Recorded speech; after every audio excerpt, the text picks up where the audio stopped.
I never thought moving into the suburbs would feel like stepping into a courtroom. But that's exactly what happened the day I parked in my own driveway.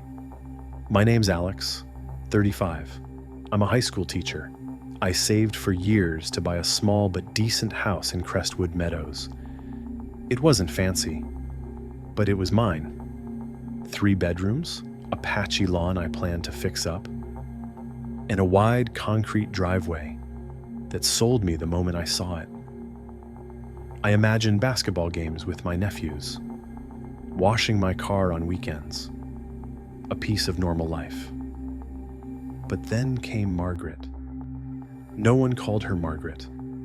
Around here, she was just Karen. She didn't live across the street or next door. No, she lived 2 houses down. But somehow, she acted like every square inch of the block belonged to her.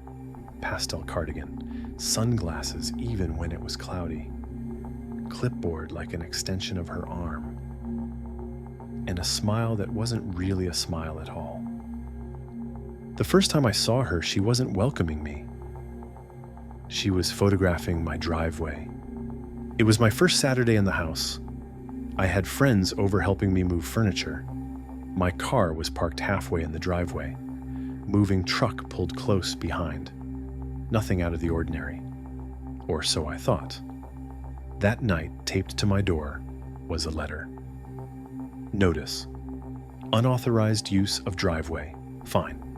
$150. I actually laughed out loud. Unauthorized use? It was my driveway. I thought it had to be a clerical error, until the bottom line made my stomach turn. Filed by Margaret H., HOA Vice Chair. The next day, I walked over to her house. She opened the door before I even knocked, almost like she was waiting. "Hi, I think there's been a mistake," I said, waving the letter. "This says I can't park in my own driveway?" Her lips curled into the faintest smirk. "That's correct.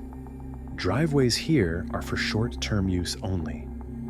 Vehicles must be stored in garages."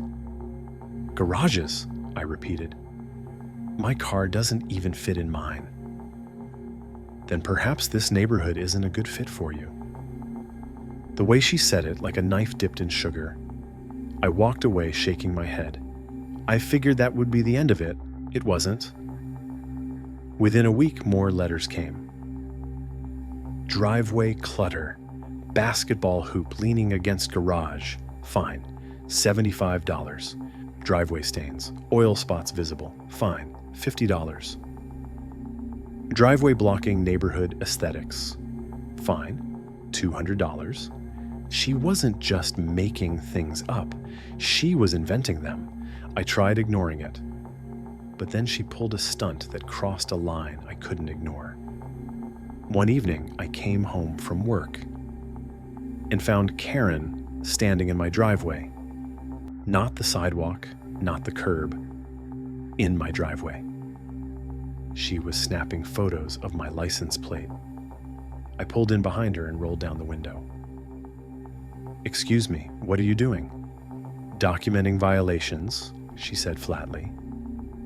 "That's my property." "Not when it lowers the value of the neighborhood." I gripped the steering wheel so hard my knuckles turned white. She didn't flinch, just kept clicking pictures like a paparazzi on assignment. That night, I couldn't sleep. My driveway felt less like mine and more like a battleground. So I started digging. I pulled out the HOA handbook, page after page of dense, confusing rules. And there it was, Section 8C. Driveways should remain unobstructed. But nowhere, not once, did it say I couldn't park there. Karen was bluffing, banking on me not reading the fine print. And she almost had me. The turning point came when my cousin dropped by. He parked in my driveway, car angled a little sideways. We were inside for barely an hour. When we walked back out, a neon orange sticker was slapped across his windshield. Non-compliant vehicle. subject to towing. He stared at me like I was crazy. Man, what kind of neighborhood did you move into? And I didn't even know what to say, because I was asking myself the same question. I decided I couldn't just sit back anymore, so I got smart. I started documenting her the way she documented me. I set up cameras on my garage, one pointed at the driveway. I began saving every letter, every photo, every so-called violation. Within 2 weeks, I had a folder stacked with evidence. But the real bombshell came one Thursday afternoon. I pulled into the neighborhood a little earlier than usual and spotted Karen, crouched at the edge of my driveway.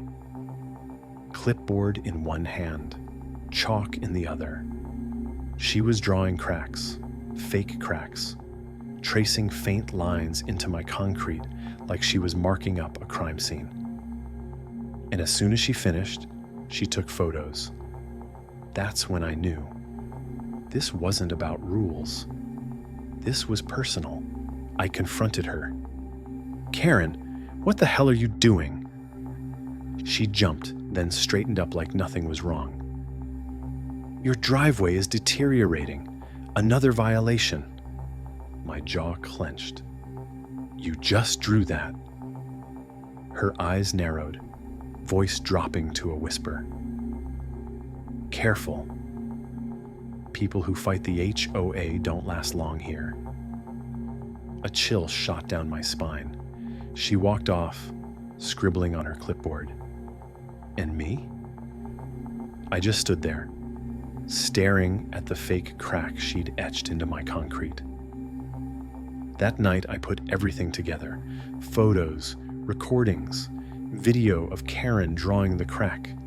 I labeled the folder Receipts, because I knew the next HOA meeting was coming. And when it did, I'd be ready. But here's the twist. The morning of the meeting, I woke up to find a bright red notice taped to my garage. Immediate action required. Driveway in violation. Property foreclosure proceedings may begin if unresolved. My stomach dropped. It wasn't just another fine. It was a threat to take my home.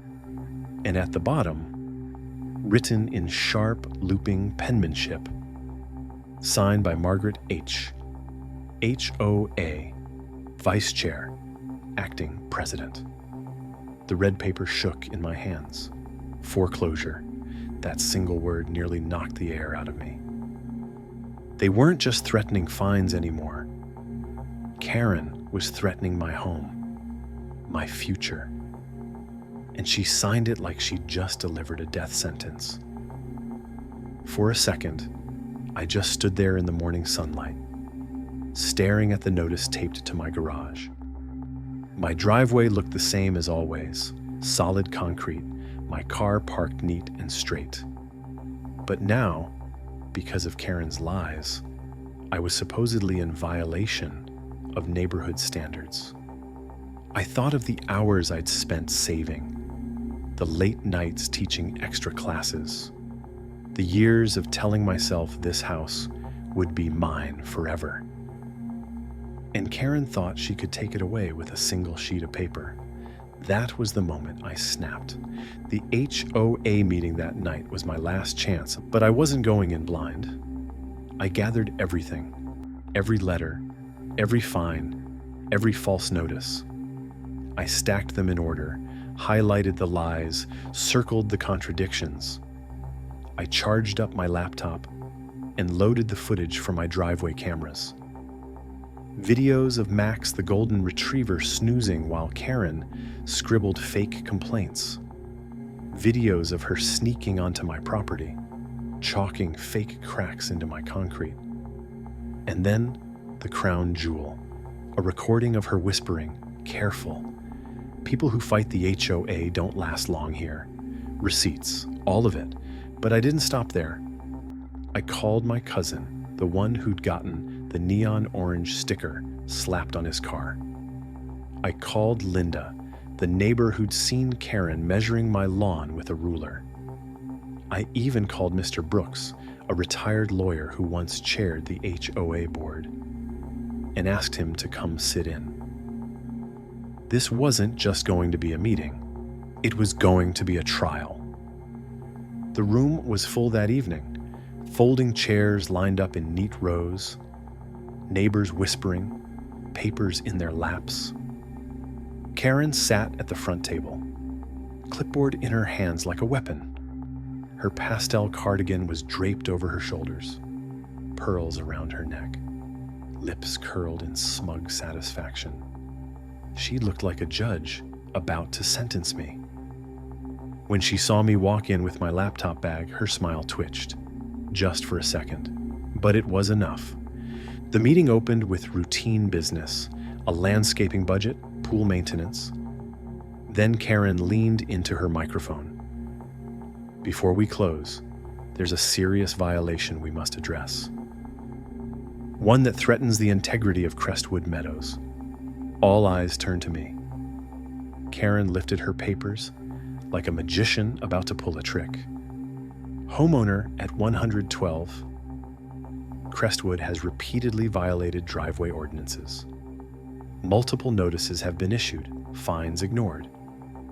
And now, foreclosure proceedings have begun. Gasps rippled through the crowd. She went on, voice sharp and confident. This homeowner refuses to comply. He parks vehicles improperly. He allows damage and staining. He clutters the neighborhood. We move to enforce removal of property by foreclosure if he cannot pay his fines in full. Neighbors murmured. Some looked at me with pity. Others shook their heads. Karen leaned back in her chair, smirk widening. That was her mistake, because I was ready. I stood, my heart hammered, but my voice came out steady. Really, Karen? Want to show them your evidence? Her eyes flickered. The board has already seen it. Good, I said. Now it's my turn. I opened my laptop, connected the HDMI cable to the projector. The screen on the wall flickered to life, and the first video played. Karen crouched at the edge of my driveway, chalk in hand, drawing fake cracks into the concrete. The room erupted, gasps, whispers. Someone laughed nervously. That's her, a man muttered. Karen shot to her feet. That video is doctored. I clicked to the next file, Karen clapping and whistling over my fence, trying to make Max bark. The room grew louder, people pointing, murmurs rising. Wait, she made the dog bark?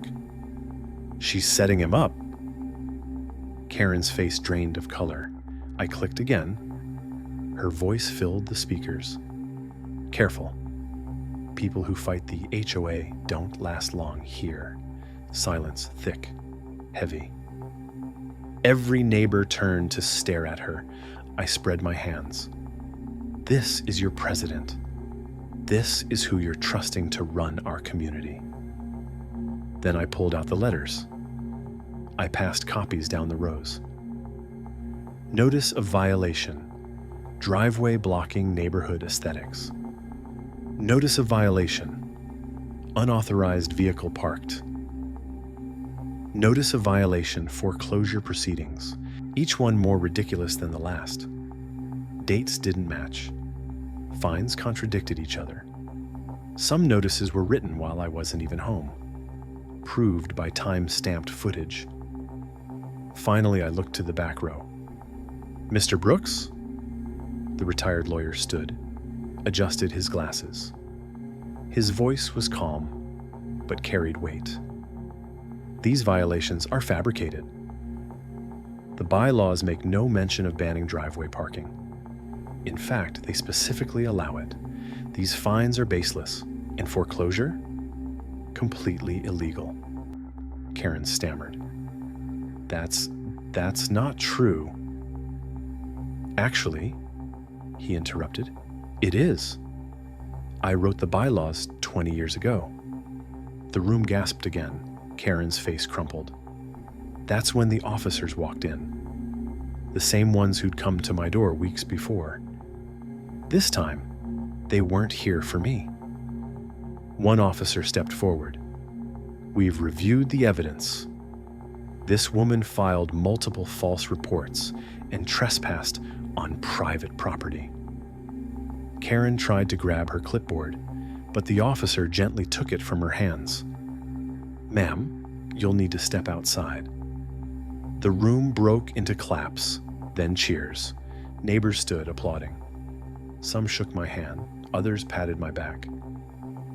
And Karen? She was escorted out, eyes burning holes into me, lips hissing words I couldn't quite catch. But her reign was over. In the weeks that followed, everything changed. The fines vanished. The foreclosure notice was rescinded. A new HOA board was formed with actual transparency. Neighbors who had once kept their heads down started speaking up. For the first time, Crestwood Meadows felt like a community again. As for Karen, rumor had it she moved out quietly, sold her house at a loss. Some said she'd popped up in another HOA across town. Some swore she was still plotting revenge. But me, I didn't care. Because I had my home, my driveway, my peace.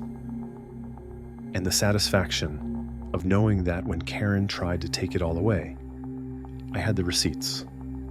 Don't forget to like, subscribe, and turn on the bell so you never miss what's coming next. Drop your thoughts in the comments.